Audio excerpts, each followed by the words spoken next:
no início da República, né, teve a proclamação da República em 1889, aí a primeira Constituição em 1891, aí teve aquela primeira fase chamada República da Espada, né, e a República autoritária, né, o próprio processo da passagem da monarquia para a República não foi um processo que foi reverberado, né, das camadas mais do povo, né, para cima, mas sim de cima para baixo, né? E nessa passagem não se nota uma participação popular, né? É cônscia daquele processo da monarquia para a República, né? E ao adentrarmos na República, né, períodos muito autoritários, né, ou militares, e depois o autoritarismo, né, chancelado por essa estrutura, né, por meio das oligarquias regionais, né, a oligarquia paulista, a oligarquia mineira, como também de outras oligarquias, né, que havia, como a oligarquia do Rio Grande do Sul. Mas identifica-se aí uma articulação, né, mais evidente, né, e, por que não dizer, de maior predomínio das oligarquias paulistas, né, a paulista e a mineira, né, enfim. Então, essa estrutura oligárquica, né, e ali na República, né, no período inicial, que os historiadores chamam de República Velha, procurou, né, sempre manipular, né, aquele que não tem instrução, aquele que não tem os subsídios, né, educacionais capazes de fazer com que consigam interpretar aquela realidade, né, consigam ter um posicionamento crítico, né. Não é à toa que nesse período havia fraudes eleitorais, né, e todo um jogo, né, muito sórdido, né, no meio do poder, né, para que determinadas famílias, determinados nomes, né, oligarquias, elas preservassem a sua estrutura de influência no Brasil, né. Aí entra a década de 30, aí vem o período da Revolução Constitucionalista, né, que chamam, e depois vem o período de Vargas, o Estado Novo, 1937 a 1945, aí vem em 1946 com o Gaspar Dutra, né, que aí é um militar, né, e interessante que no período do Estado Novo foi um período autoritário, né, e que o próprio golpe de Estado, né, se utilizou do artifício do anticomunismo, né, dizendo que o Brasil estava prestes a ser dominado pelo comunismo, né, e com isso há um golpe de Estado. Né.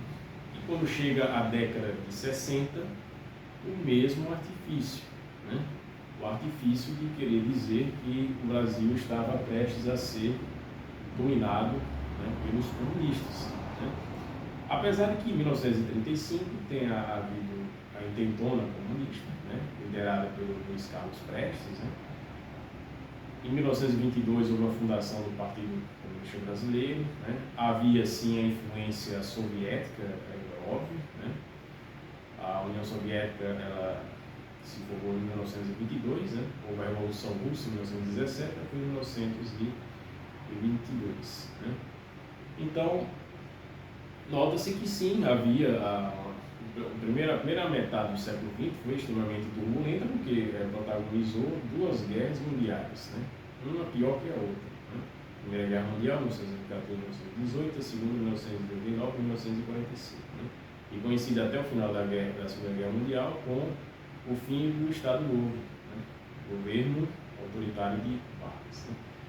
Então, dentro dessa conjuntura, né, histórica, dentro de todas essas repercussões, dessas reviravoltas, né, dessas trilhas autoritárias, de golpes de Estado, né, aí chega a década de 60, né, aí entra aqui o clima da Guerra Fria, né, o médio e o alto empresariado começa a patrocinar, né, e a alinhar com o discurso estadunidense, né, que é até a época da Aliança para o Progresso de John Kennedy, né, que com essa Aliança para o Progresso, né, há aí uma estratégia por parte dos Estados Unidos, né, de começar a capturar a mentalidade latino-americana, né, que estivesse tendendo para um viés socializante, digamos assim, né? Para um viés que se voltasse para o discurso do bem-estar social, né? E essa Aliança para o Progresso é uma forma de capturar isso, né? Capturar todos aqueles que tivessem alguma simpatia, mas não fossem necessariamente socialistas ou adeptos, né, ao regime soviético, né? Mas que também tivessem posicionamento mais crítico com relação ao ideário liberal norte-americano, né? Enfim, então há todo sim um contexto, né, de guerras e de influências, né? Mas o artifício do anticomunismo também foi utilizado e houve um golpe de Estado no Brasil, sim, né?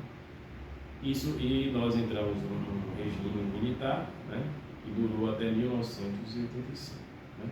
Houve diversas fases, houve diversos atores ali, houve um movimento pendular na política externa no Brasil, né, nessa época, embora inicialmente com o Castelo Branco a política externa tenha ficado submissa ao sistema interamericano, né, ao alinhamento automático, né, diferente da política externa na época de Jânio Quadros e João Goulart, né, então a procura de uma política externa independente, né, com o Castelo Branco há uma quebra disso aí, mas depois há certas mudanças, né, no regime com relação a isso.